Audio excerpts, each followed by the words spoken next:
Agyaman tayo ti Apo, nga narambakan tayo dahil Domingo, Pasko at ipanagungar.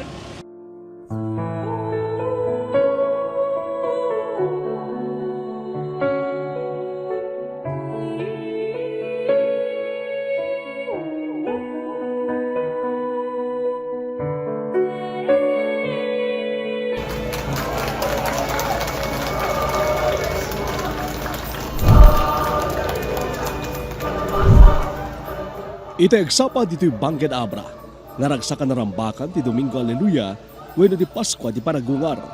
O Diyos, kinaragsak mo kilubong, kipanagungan niya po ni Yesu Cristo anak mo. Dawakin di kayong kaapo, di kayong nadatang, di pa nakaragpat ni kagigiragsak tigyaw at nanayon, kaputi pa na ibabalat ni Apo Santa Maria, nga inana.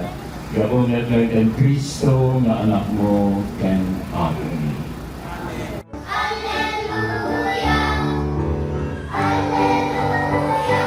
May sa dayto inaragsak panagrambak, idi panagungar ni Jesus, kalpasan di panagrigriga ken panakatay na, para idi panakisalakan ti amin, manipod idi basol. Iti umuna kakabsat, agyaman tayo ti Apo, nga narambakan tayo dahil Domingo, Pasko at ipanagungar.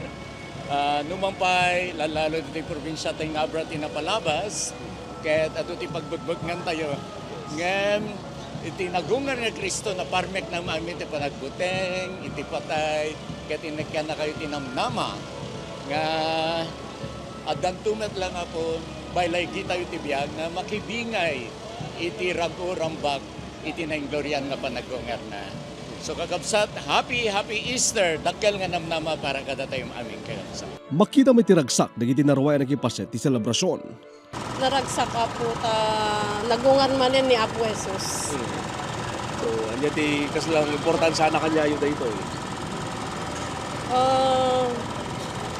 Tapno Kapatid yun. kan na kami ti karadkad nga kang kanayon ken kastamit kapya ti amin nga glawlaw. Naragsak ta nasalungat tayo amin Apo.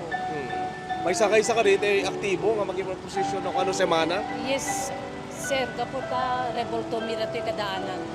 Di peace time pa ilang. Nagyaman ti dayo si sa Bangked kaniti amin na nagipaset, para itinabalay gi panakiwayat na iti aktibidad ti Semana Santa. Mangnamnama ti obispo ang may biyag na iti amin na Santuan na Balikas, ken Rogiente Aldao, iti baro anam nama. Archie Lorenzo, Balitang Solid North.